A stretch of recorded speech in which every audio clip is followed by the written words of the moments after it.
Hello, Michael. Thank you for joining us today to share your experience about teaching English in China. It's nice to see you, and that was like 1 year for you in China. So hopefully you can share some Yes. valuable thoughts and feedback about working there as an English teacher. My first question to you would be, how did you decide to come to China and teach English, and why did you make such Uh, a decision? I saw an ad on Facebook. The advert basically says I live and work in China. I got in contact, and your agency contacted me back and asked me to make a video, and we talked about basically all the amazing things and opportunities I could have in China. So at the time, I was working full time as an actor, Mm-hmm. but my career kind of stalled in terms of like work. So I decided to take the leap, and I went to China, got all the paperwork and bits and pieces done. Mm-hmm. Went to China, and then just basically saw what kind of opportunities I could have here. It was daunting at first, Mm-hmm. but yeah, I'm here, and I have to say it's one of the greatest chances I've ever taken. As far as I understand, you plan to stay in China and continue working as an English teacher, right? So, what do you think like makes China special for you? Why does it make you staying there? Like, what's the great thing about China for you personally? A couple of things. It's opportunity and family. As you can hear the barking in the background, Yeah. I adopted a few animals whilst living in Nantong, two dogs and Hmm. two cats. And everything here is a lot cheaper. The way of life is a lot better than where I was from London. In Hmm. London, I could barely make enough I would have to consider paying for rent or food Hmm. rather than paying for both. And here I can live well within my means. Everything is cheaper here, a Hmm. lot more accessible, and they are very, very good to foreigners here. Great. Could you maybe let us know like top three things you like about China and maybe something that you don't like culturally or like personally? Top three things, I would say the people are great. Um, Hmm. I always get very good and easygoing employers. It's not like being in a 9 to 5 job, especially where as being someone who's in China and we're basically being an English teacher, a lot of foreigners like myself are seen as gold at the moment. Hmm. If you have a school you're recruiting, so it allows me a lot more wriggle room, a lot more leeway to kind of Hmm. have my days to myself. So I work in a training center at the moment, so my mornings are mine and my evenings are me doing my classes. Second thing, I would say the experience. It's nothing like I've ever expected. I'm treated like a celebrity here, Hmm. a lot by the kids and also by the parents. When I was working in my school in Tongzhou, the kids would literally go, Michael Laoshi, Michael Laoshi. It's like, Michael teacher, Michael teacher. Um, when I start class, when I finish class, they literally, the amount of love and respect I got was ridiculous. And as someone who's not used to that, it's kind of daunting at the same time. Um, three, I would say you you find it's very weird when you get the things that you need. Like the necessities, like my Hmm. apartment's paid for, my bills are paid for. My money is mine. I can send money back home to my kids without having to worry Hmm. about having to feed myself. I can live on a very modest budget here. Like for instance, you could literally live off about 1,000 RMB a Hmm. month, which is like 100 quid. It's Yeah. ridiculous.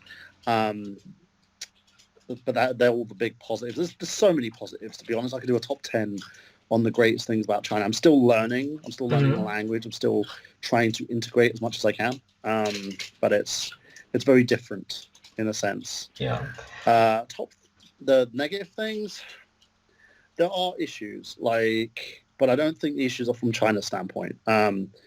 you have people who come here and see it as kind of a holiday, so to speak, Mm-hmm. like going to a beach and stuff like that. It's not that. You do have to put some work in, and you do have to do your job and make sure you do it well. Mm-hmm. There's a lot more opportunity if you can do that. The second thing I would say is sometimes you've got to really, really look at the school that you're in, and look at exactly what type of environment you want to be in. Sometimes when you go to small towns, you Mm-hmm. do have that ignorance in a sense. Like people do treat you a lot differently depending on what they hear about you or what they see of you. So you have to look at where you want to be. I'm currently based in Shanghai. I think it was the best decision I ever made to actually move Mm-hmm. to Shanghai and further myself, because I'm looking at doing my teaching degree now, in order to increase my earning potential. And that's the main thing. If you treat it like you would treat anything else in terms of careers and Mm-hmm. values that you have, you can literally do anything that you see fit. Great. And the third thing I would say, Mm-hmm. the driving. Right. Yeah, Drivers that's in true. China are insane.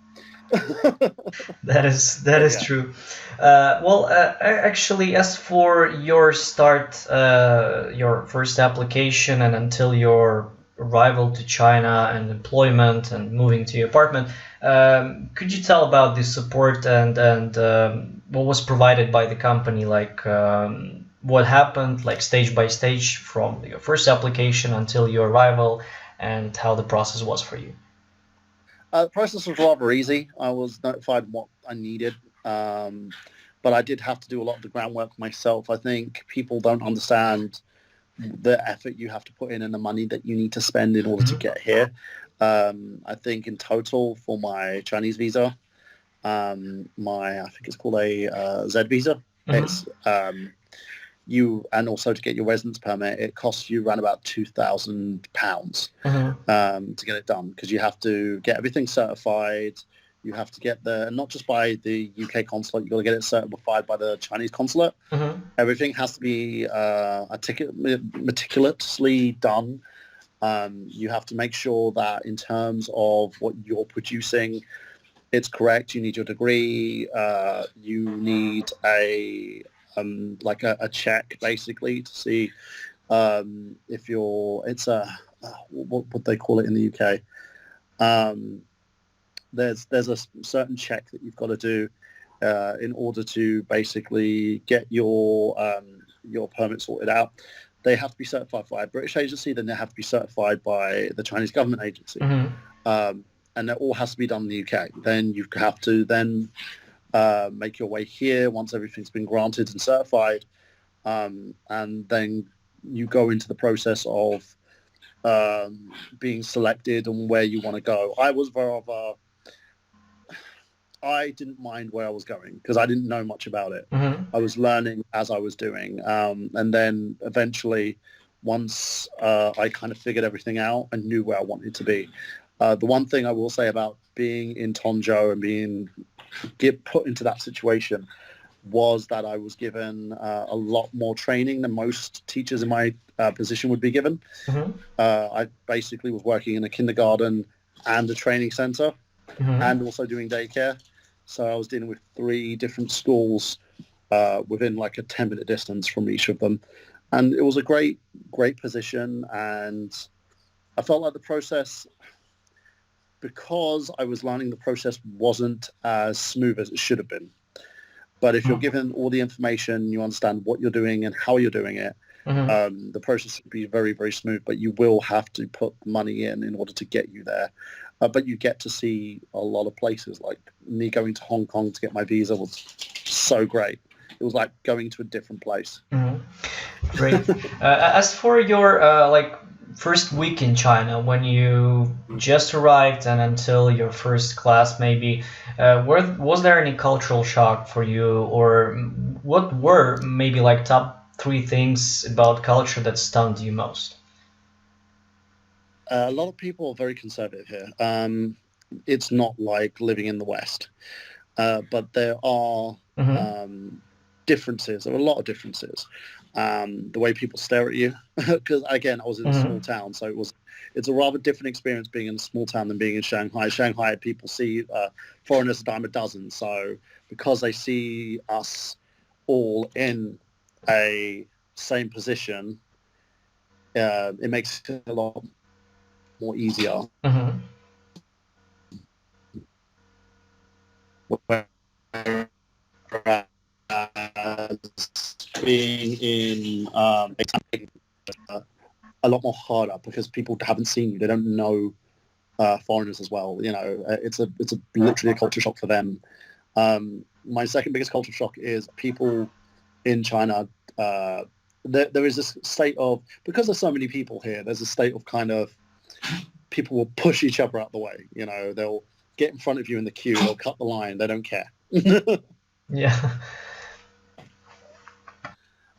It's very much that kind of um, positioning in a sense where you have to learn to kind of be a lot more Hmm. aggressive, but not aggressive in the way that most of us think. It's more Hmm. aggressive by being more assertive towards yourself. Um, the third thing was the way that women are around, being in a small town. A lot of my TAs will not hug a guy. They will not Hmm. shake a guy's hand. They will not talk to guys. So you do really have to respect the culture. It's another thing. Like I find that there are some foreigners that I've seen who don't. They don't Hmm. understand it. And they don't make the effort to learn the language. But you're in Hmm. someone else's home. It's like going to someone else's house and disrespecting their home. Yeah, yeah. You literally do need to understand what the rules are and be as respectful as you possibly can. That's true. Thank you. And the last question, I guess, about the like leisure activity, entertainment in China and free time. Of course, you work a lot. You have to dedicate yourself to this job. But when you have free time, what do you usually like doing, and what are the possibilities in China? What are main entertainment for foreigners? It depends where you're working, really. If you're working for a training center, you don't you get 2 days off a week. So you can go to, like, when I was in Tongzhou, there was a local bar. You could go to deeper into Nantong, have food, go bowling, go to the Mm-hmm. cinema. Everything's pretty much similar to as you would in the West. There are some stuff like gaming. Um, you have to deal with China's Great Big Firewall. So there are issues in terms Mm-hmm. of doing stuff with your Western friends. Like gaming with my kids was a bit of a struggle until I figured out how to do it. Um, because I like to game a lot. Going to the movies, there's a place called KTV. They do like singing and stuff like that. It's a karaoke bar. That's great. And there's so much to do. Really, you can go be a tourist in a sense as well and go and see around China and watch what everyone's doing and go to different places. It's a really good place to go. Mm-hmm. What I would say to people is take advantage. There's a subscription service that basically sends you holiday deals that you can go, like 2 day vacations and stuff like that. Mm-hmm. I think it's called Go OK Travel. I haven't taken advantage of it yet due to the pandemic that we're currently in, Mm-hmm. but my goal is to take advantage of that and go kayaking and do all these like fun little trips and stuff. Um, but yeah, there's so much to do. And I feel that people don't understand that. There's a lot of work, but there's also a lot of playtime, especially during Chinese New Year. You get like 2 weeks off where you can just go and Mm-hmm. enjoy yourself, you know? Great. Well, last thing, wanted to ask you for those who consider teaching in China, have not decided Yes. yet, or are in the process. What would be your piece of advice for those who hesitate or don't know anything about China? It's daunting at first. Um, I took a chance to come here on my own. I had nobody here. That I've got no friends here, no family. It's kind of the case. I've made a few friends now, but it's still very much that case because I've moved into a new place. I've moved out of Nantong and I'm in Shanghai now. And it's, I have to look at the location, I would say.